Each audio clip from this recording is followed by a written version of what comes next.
Hello and welcome to another episode of the Business of Business podcast. I'm your host, Roy.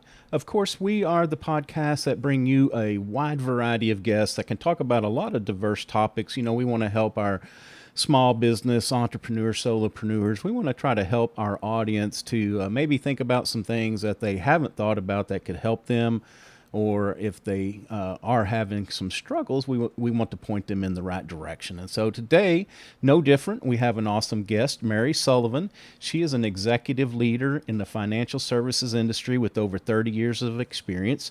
She began her career after completing her master's in Spanish and undergraduate in political science. Mary has held many leadership positions that involve starting new businesses around the globe, architecting service models, and leading bilingual call center teams, all with business and leadership development at the center. With her passion for helping women and underrepresented groups, Mary has been an advocate for organizations that support and promote all women. Big Brothers, Big Sisters, Rock the Wall Street, hashtag I Am Remarkable, Facilitator, and many others. Mary believes being fearless means taking risk and holding herself and those with power accountable to be their best.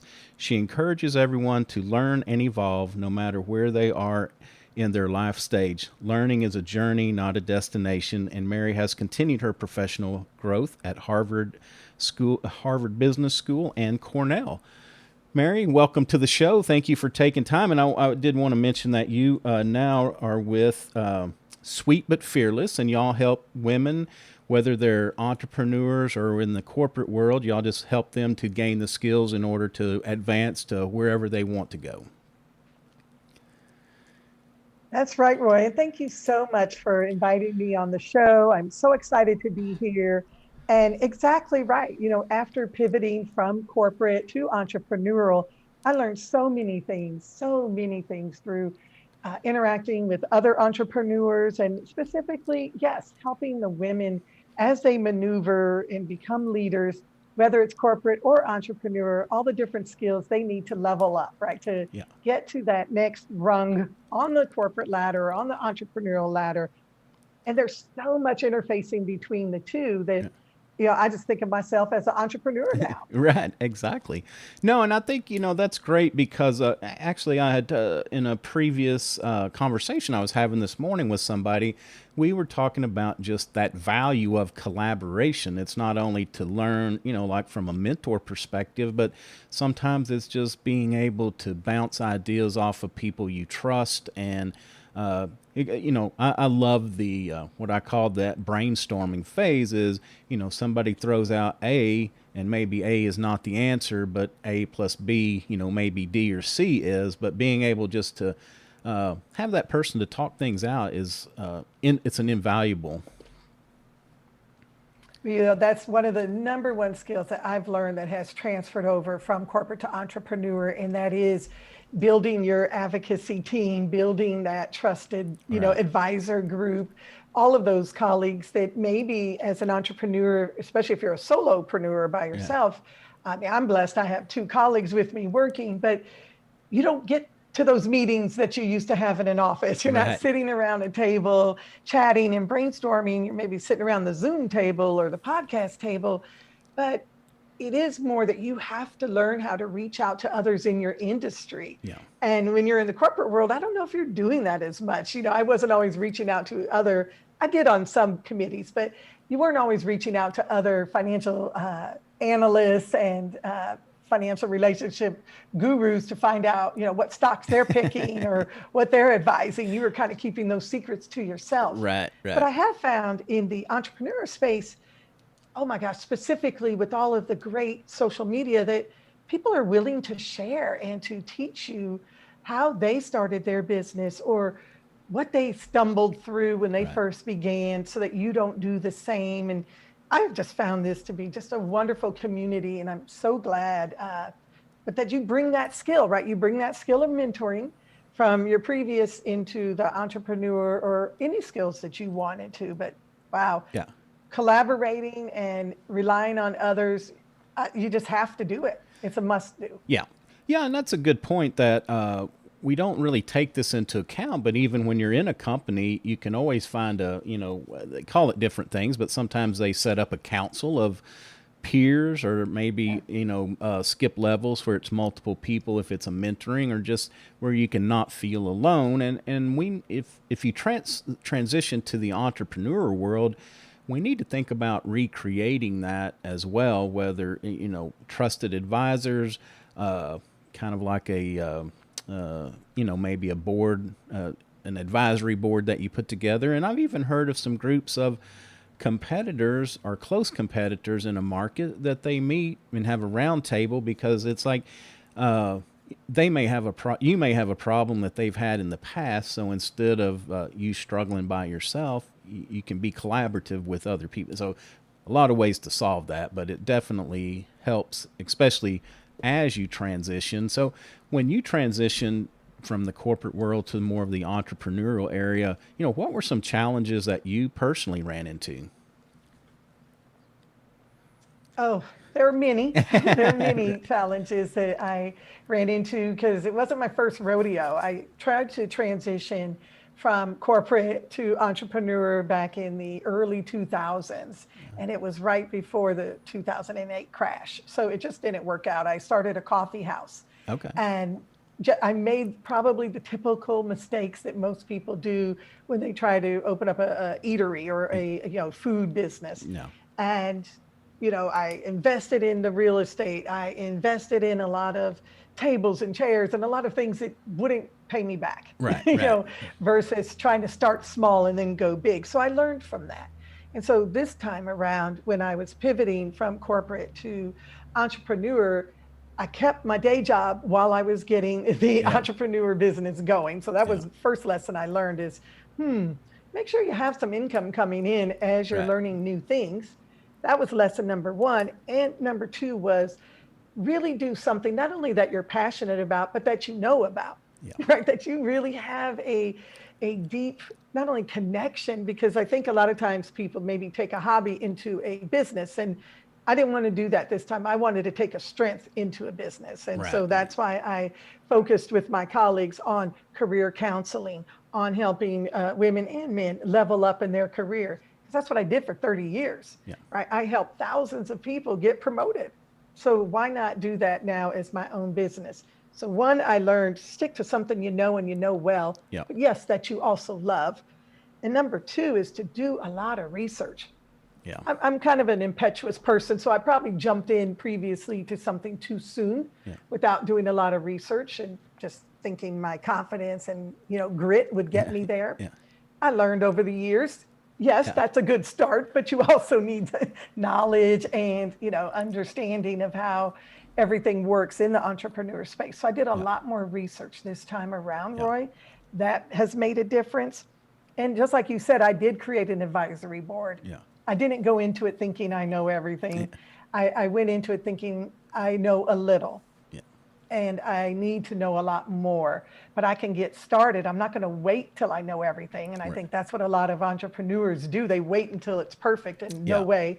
I wasn't waiting till perfect, but I did wait until I had a better understanding. So those are three things I feel I learned this time around, and that kind of as I was pivoting. And it does make it a little easier to ease into it not only to do that research, but also if you're able to keep that day job or a part-time job, to have that income to help you in that startup. Because any business, if you're starting from zero, any business is going to take a little bit to get up and running. And unfortunately, I've done a lot of pro forma work in the past, and our pro formas are typically very optimistic, and so, we always think we're going to get ramped up in the first month or two, and sometimes it doesn't always work out that way. So it's a very good thing. And it adds a little peace of mind where, the other thing is you're not always worrying about paying this month's rent or the car payment or whatever, because you need that creative energy. If you're starting a venture, you've got to have basically everything to give to it.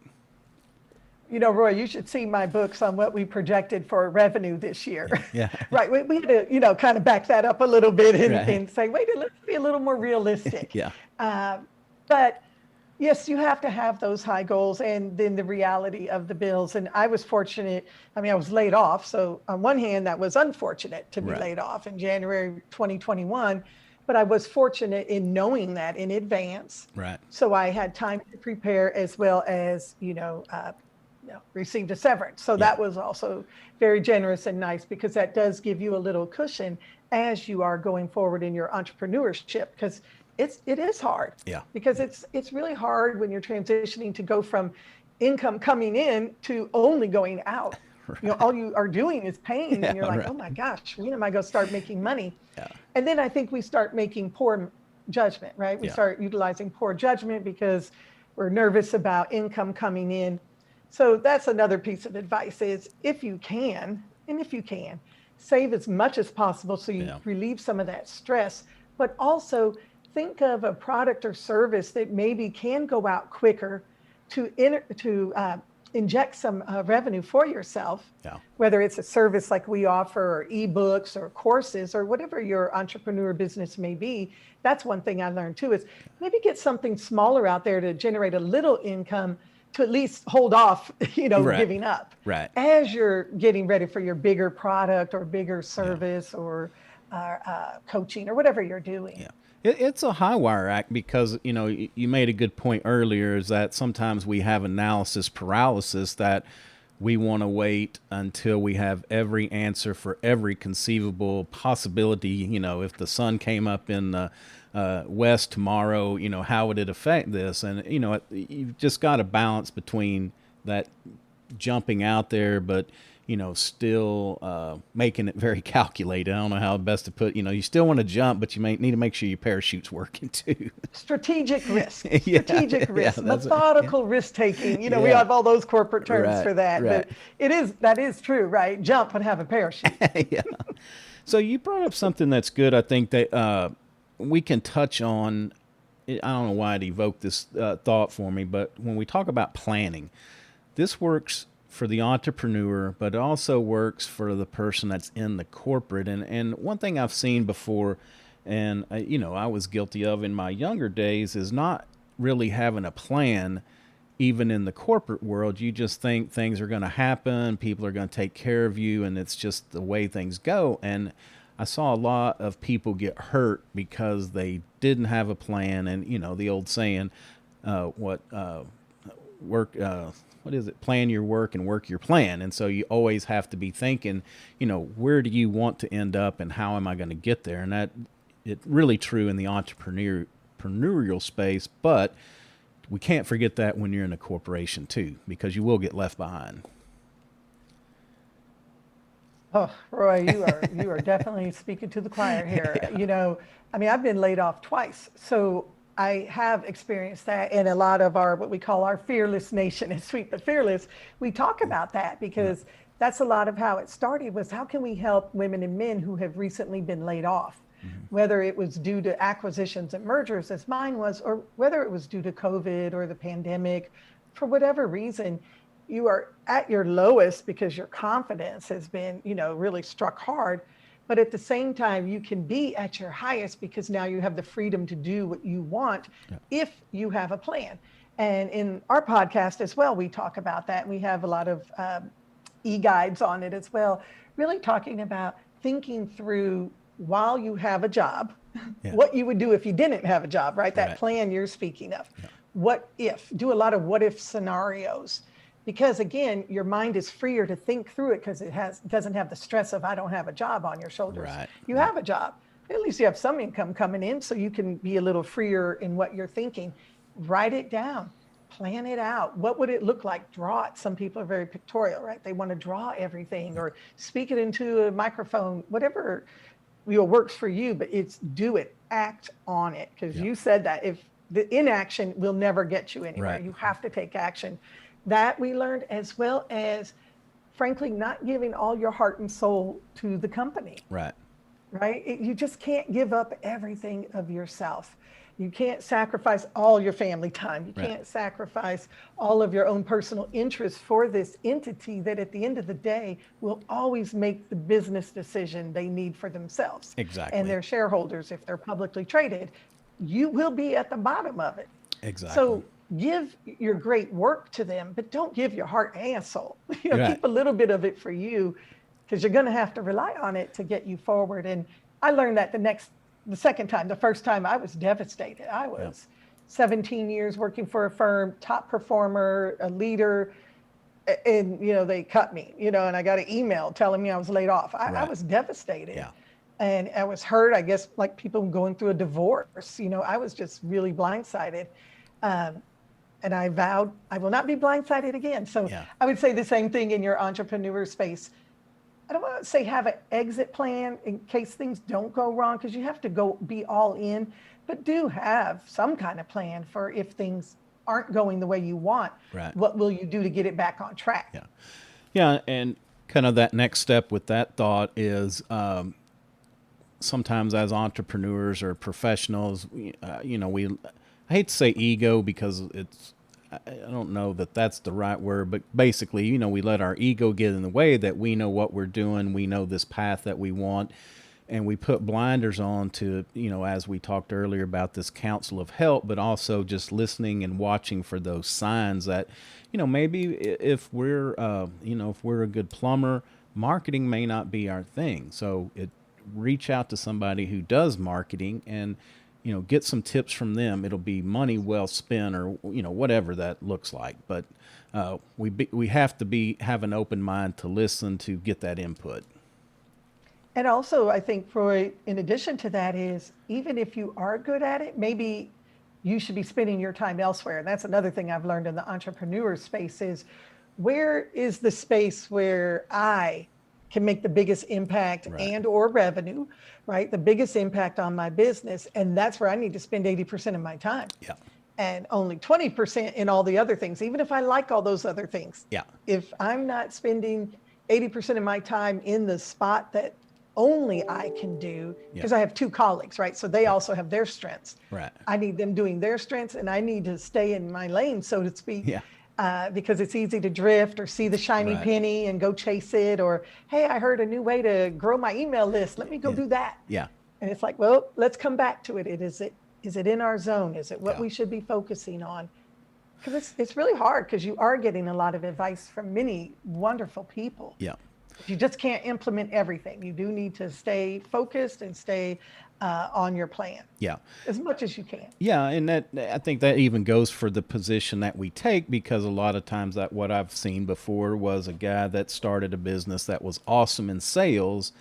Once the business grew, he hired salesmen, and then he tried to manage it and do the books and stuff that he could do, but it wasn't his strength. And so, in that one, we just tried to reposition him and say, look, you can hire somebody that's good at books to do the books, but sales and selling your product or your service, that is your strength. You've got to go with it, and you can, you don't always have to be that manager person. You can be, out front doing what you do best. That's right. And it's the same thing in the corporate world, right? When you moved up from, being a frontline manager to a senior manager, you had to pivot and use different skills. The same skills that got you the first job, where maybe you were really the best at what you did executing. But if you want to move up to the senior director level or EVP, et cetera, you have to start bringing more of your relational skills, more of your strategic skills forward. And being the expert at something maybe goes down a little lower. So it's all about moving different things forward. It's not that you don't have those skills, it's how we use them. And that's something I've definitely learned in the entrepreneur space, is that I have to find out more what the women that want to level up and move up in their career, what do they want? Not always just, what do I think they need? Right. I have to stop that thought and go to, what do you want? Tell me exactly what you want. How do you want it delivered? When do you want it delivered? Because it can't be just what I think it should be. I've learned, oh my gosh, you have to really survey and ask a lot of questions to make sure you don't just go out with your own thinking, and then you can fail. Yeah, and that's a perfect analogy also to, just sales and listening to our consumer or our prospect to see what do they really, really need. So I think that message translates that, what is it? We got God gave us two ears and only one mouth, so we should be listening twice as much as we're talking. That's hard to do as a podcast host, but it's good. It's good to live by because you do learn a lot. Sometimes you pick up those little keys. And I actually had a gentleman on not long ago that was a body movement expert. He could, kind of read things in, and he said not only two ears but two eyes. So we have to pay attention to all of our sensories, I guess, in order to get that. But one thing I was going to ask is, so what have you seen, or what are people struggling with the most now, whether it's in the corporate or whether they're, stepping out to entrepreneur? What have you been kind of providing the most help with? Oh, Roy, that's a great question. And I would say right now, specifically for my audience, the Sweet but Fearless audience has been all about the COVID-19, returning to office, the kids going back to school or not going back. It has been a rough year, and they were struggling a lot with balancing their careers and being either the mother in the home or maybe a caretaker of an elderly parent, or just a woman, with all that was going on with the illnesses, et cetera, and being a nurturer in their family nucleus.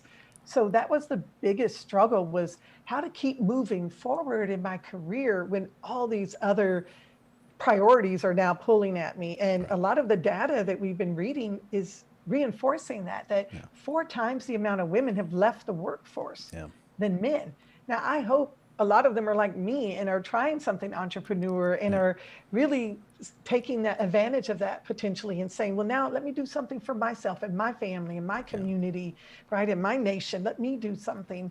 But I'm also a realist, and I know a lot of them aren't. And they're going to be struggling to get back into the workforce and not having to start over. And that's what they're telling me is, hey, Mary, I don't want to start over. I shouldn't have to start over. I didn't take 6 months vacation. Right, exactly. 6 months because there was an illness or because I got laid off or I got furloughed. I'm trying to be a productive citizen in the workforce. Help me out. And that's what they're wanting. Yeah, and that's something I really haven't thought about till just now, is that, so many people, if they do return to a job, to go find a job, they're probably going to be starting all over, maybe a new position, maybe a new company. Hopefully things will open up fast enough we can find our way back to where we were. But I mean, that's kind of a real threat. I would hate to think at my age I was have to starting over. But the other part I was going to mention too is that knock on wood, this is the first time in life that it's been a blessing to be old, because my kids are grown and gone. But I can't even imagine these young people that have had to deal with working at home, if they're lucky enough to work, but maybe even not working, having kids at home, trying to educate them. I mean, what a trying time for so many people. Roy, I say, my statement is we're all in the same storm, right? The COVID-19 storm, but we don't have the same boat. Right, exactly. Right? I had a different boat than others, right? My son too is older on his own, has his own career. So I didn't have someone that I needed to take care of other than myself. And then you have these women in their 30s and 40s that have children at home, and we're having to balance keeping them, occupied and teaching them and being that primary teacher, and just all of the different things that we're pulling on them that, I just feel that we all have to be aware of each other's tools that they had to get through it. And what can we do to help them? Right. That is why we started our business, because we wanted to help others that maybe weren't in a yacht during the storm, right? They were maybe in that little canoe or like a friggin' paddleboard, standing up trying to just get by, and we have to help them. Yeah, and the other thing that you mentioned too is women typically tend to be the primary caregiver, and I know that I've worked in the senior living field for a long time, and usually it's the daughter-in-law that takes care of everybody. And so now, we've got the kids at home, and a lot of these women have had aging parents or aging parents-in-law that they've also had to provide care for. We call it the sandwich, right? The mother sandwich, or the woman who has still kids, or maybe even older kids that have come back home, right? the basement dweller, or And they have the adult parents that they're taking care of. And we call it in the sandwich because they've got that both going on. And they're probably at the prime of their career. Yeah. Whether it's entrepreneur or corporate, they're in that prime spot in their career. And now they're like, oh my gosh, I have all of these competing priorities. Yeah, or some that are unlucky to have partners like me that are probably, worse than a kid. They'd trade me for a 10-year-old in a heartbeat. I didn't add that fourth one. Yeah, and then the spouse or Right. significant other. Yeah, exactly. Hey, we know we can't do anything without our allies. So while Sweet but Fearless talks about women and supporting women, believe me, we are all inclusive. We know it does take a village. Yeah, exactly. Oh, so I guess the other thing I was going to ask is kind of a predictive question, more or less. But so, what are y'all seeing as women and men come to y'all? Are you seeing people that are going back to work more? Are they just preparing to go back? Do we think things are corporations starting to hire again for, I guess, mid-level to higher level jobs? Or are y'all just seeing like everybody flooding back into the entry level, or kind of what is that looking like?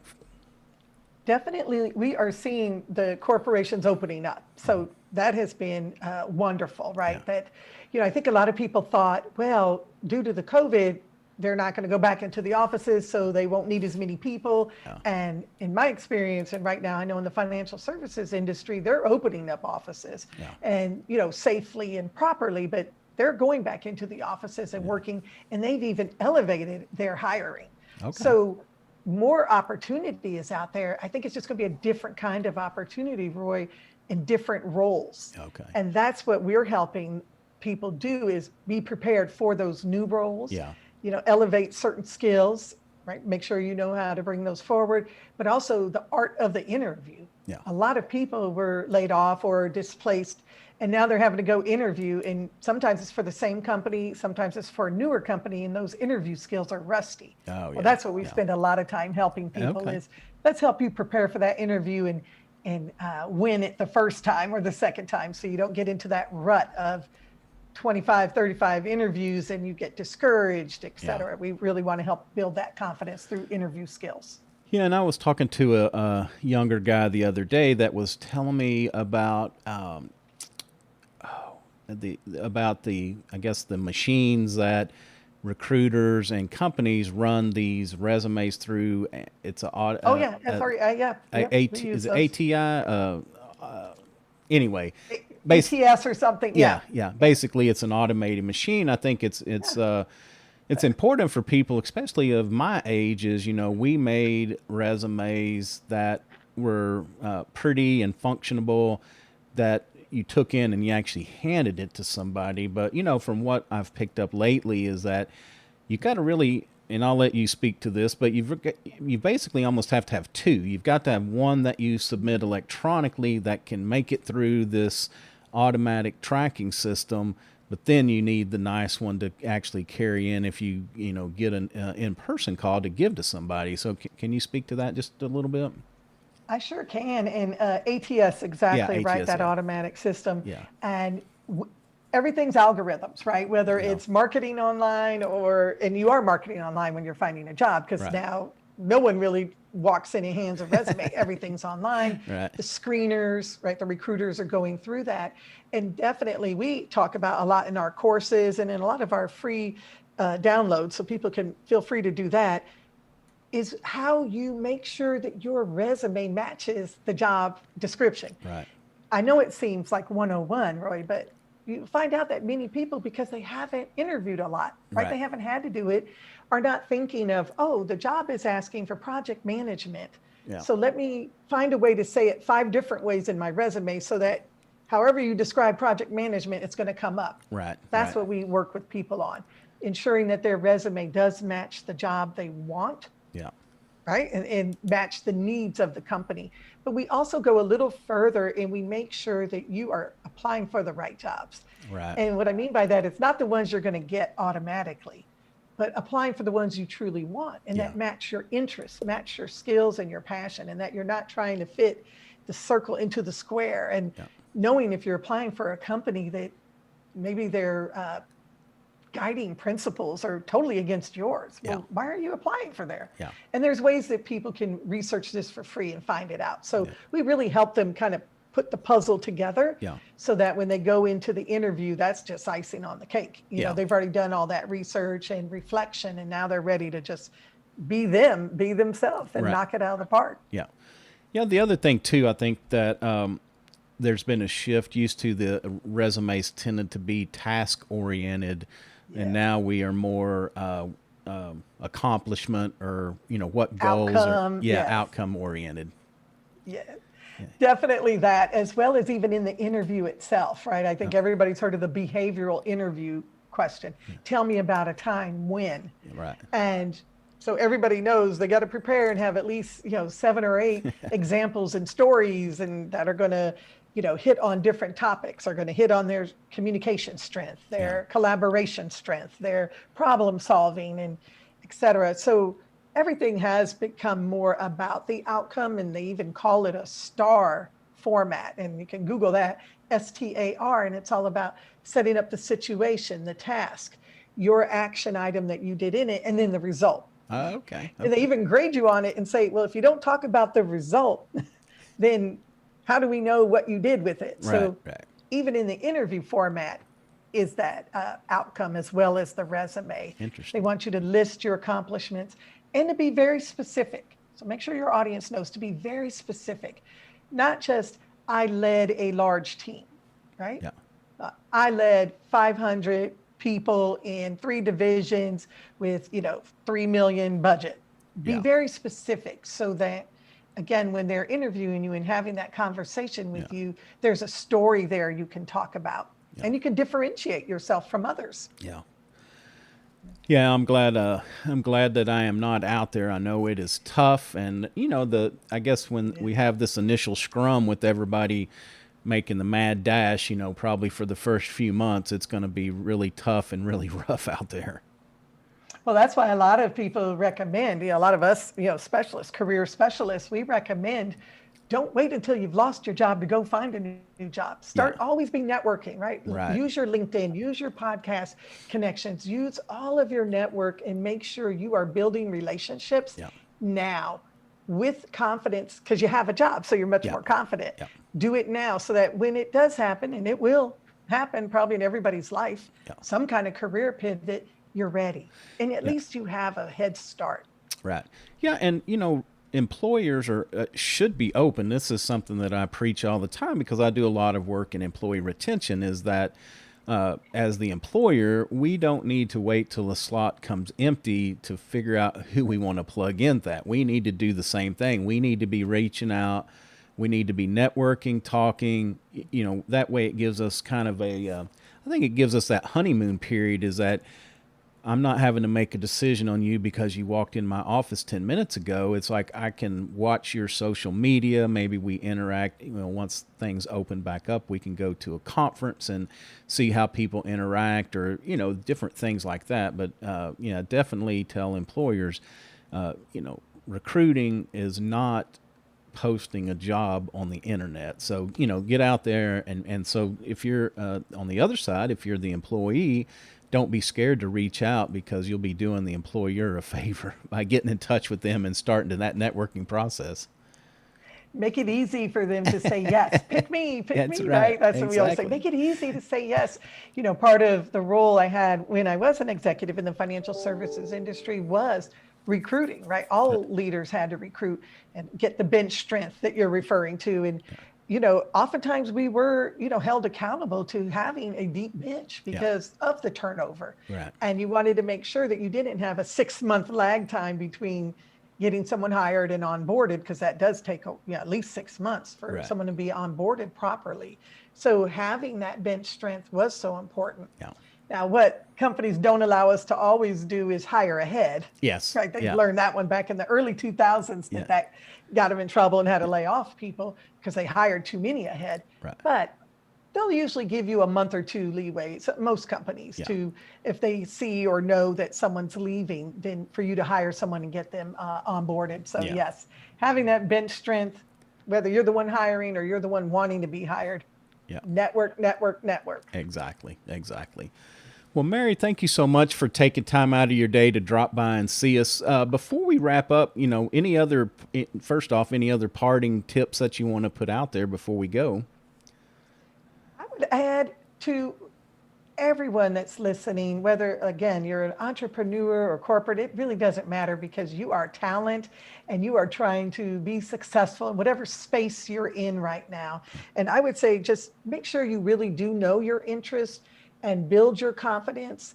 And if you're struggling with your own internal confidence, surround yourself with those that do love and support you and believe in you because they'll help build you up. Yeah. Use them, especially as an entrepreneur, you need it more than ever. Right. But do know that there's people that support you and let them give to you and let them support you. Yep. Sometimes sometimes that's hard. We have people that are around us that want to provide us help, and we don't want to bother them or whatever the reason is, but just be open to letting people help you because they truly do. And people, I found that people are so giving of themselves, whether it's their time or their knowledge, that they will help. So that's all right. So what is a tool that you use in your daily life? Could be a habit. It could be an app or something, but something that adds a lot of value to you professionally or personally.